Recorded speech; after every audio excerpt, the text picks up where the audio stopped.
નમસ્કાર વિદ્યાર્થી મિત્રો, આજે આપણે ધોરણ 12 કોમર્સ વાણિજ્ય વ્યવસ્થા અને સંચાલન એટલે કે BA તો BAની નવી બ્લુપ્રિન્ટ વિશે આપણે આજે જોઈશું. આગળ તો કયા પાઠમાંથી કેટલા માર્ક્સનું પૂછાશે અને કયા ચેપ્ટરમાંથી વિકલ્પો 1 માર્ક્સના પ્રશ્નો, 2 માર્ક્સના પ્રશ્નો, 3 માર્ક્સના પ્રશ્નો અને 5 માર્ક્સના પ્રશ્નો પૂછાશે એ પણ આપણે આગળ જોઈશું. આગળ તો સૌપ્રથમ આપણે પ્રકરણ દીઠ ગુણભાર જોઈ વાળીએ, એટલે કે કયા ચેપ્ટરમાંથી કેટલા માર્ક્સનું પૂછાશે. તો ચેપ્ટર નંબર 1 સંચાલનનું સ્વરૂપ અને મહત્વ, તો જેમાં તમારે કુલ 10 માર્ક્સનું પૂછાશે વિકલ્પ વિના અને વિકલ્પ સાથે તમારે કુલ 15 માર્ક્સનું પૂછાશે. તો ચેપ્ટર નંબર 2 સંચાલનના સિદ્ધાંતો, તો જેમાં તમારે કુલ વિકલ્પ વિના 6 માર્ક્સનું અને વિકલ્પ સાથે પણ તમારે કુલ 6 માર્ક્સનું પૂછાશે. એટલે કે આ ચેપ્ટરમાંથી તમારે અથવામાં કોઈ પ્રશ્ન આવશે નહીં. ચેપ્ટર નંબર 3 આયોજન, જેમાં તમારે કુલ 7 માર્ક્સનું પૂછાશે વિકલ્પ વિના અને વિકલ્પ સાથે કુલ તમારે 12 માર્ક્સનું પૂછાશે. ચેપ્ટર નંબર 4 વ્યવસ્થા તંત્ર, જેમાં તમારે વિકલ્પ વિના કુલ 10 માર્ક્સનું અને વિકલ્પ સાથે પણ 10 માર્ક્સનું પૂછાશે. એટલે કે આ ચેપ્ટરમાંથી તમારે કોઈ અથવામાં પ્રશ્ન પૂછાશે નહીં. ચેપ્ટર નંબર 5 કર્મચારી વ્યવસ્થા, જેમાં તમારે વિકલ્પ વિના 10 માર્ક્સનું અને વિકલ્પ સાથે કુલ 15 માર્ક્સનું પૂછાશે. ચેપ્ટર નંબર 6 દોરવણી, તો જેમાં તમારે કુલ વિકલ્પ વિના તમારે કુલ 10 માર્ક્સનું અને વિકલ્પ સાથે કુલ 15 માર્ક્સનું પૂછાશે.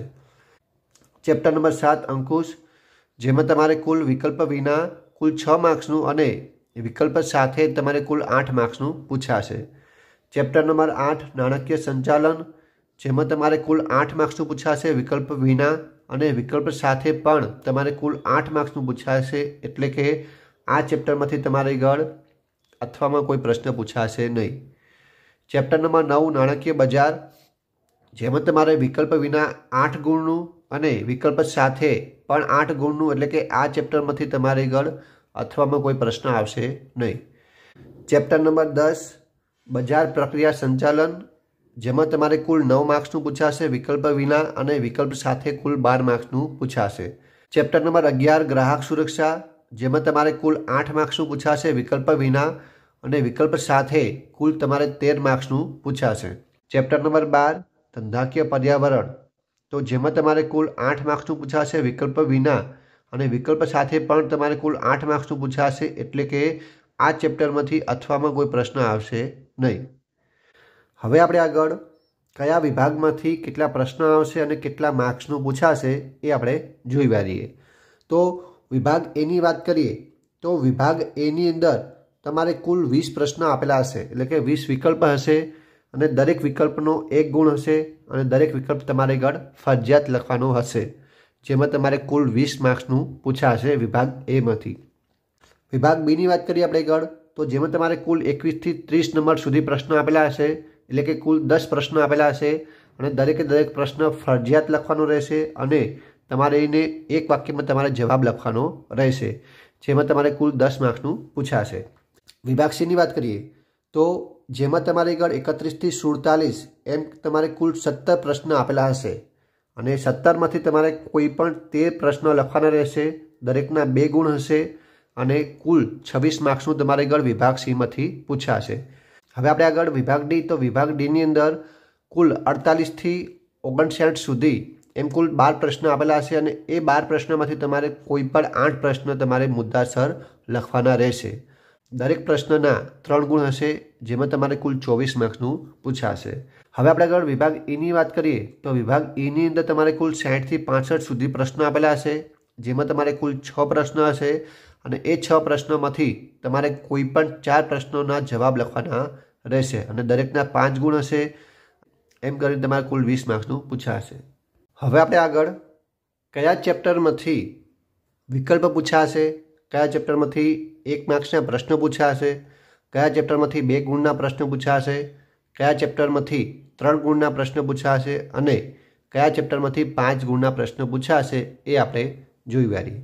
તો ચેપ્ટર નંબર 1ની વાત કરીએ તો ચેપ્ટર નંબર 1ની અંદર તમારે કુલ 3 વિકલ્પ પૂછાશે, 2 1 ગુણના પ્રશ્નો પૂછાશે, 2 2 ગુણના પ્રશ્નો પૂછાશે અને 2 3 ગુણના પ્રશ્નો પૂછાશે।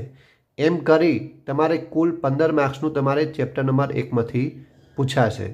ચેપ્ટર નંબર 2ની વાત કરીએ તો જેની અંદર તમારે એક વિકલ્પ, એક 2 ગુણનો પ્રશ્ન અને એક 3 ગુણનો પ્રશ્ન એમ કરીને તમારે કુલ 6 માર્ક્સનું તમારે પૂછાશે ચેપ્ટર નંબર 2માંથી।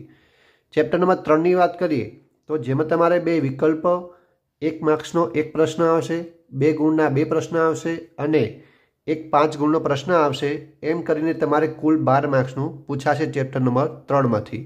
ચેપ્ટર નંબર 4ની વાત કરીએ તો જેમાં તમારે વિકલ્પ અને 1 માર્ક્સનો પ્રશ્ન પૂછાશે નહીં।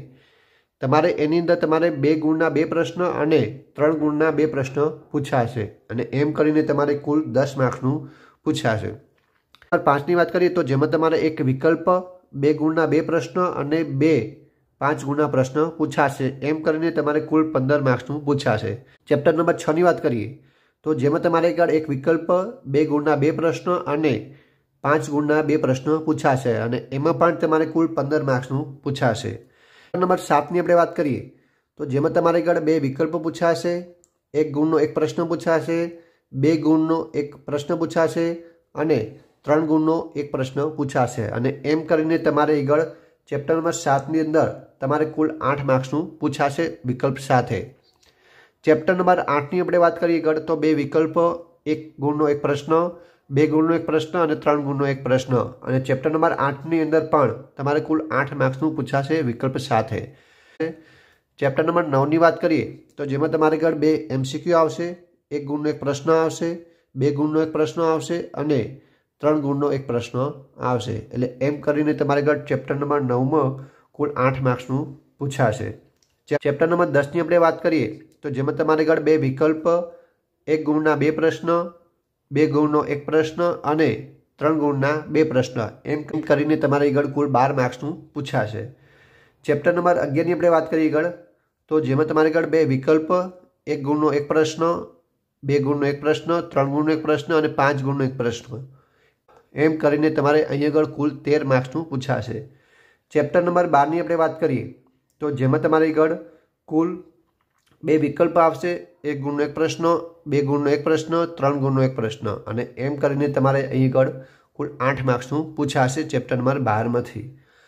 તો વિદ્યાર્થી મિત્રો, આપણે જે બ્લુપ્રિન્ટ જોઈ તો એ બ્લુપ્રિન્ટ પ્રમાણે આપણે તૈયારી કરવાની રહેશે।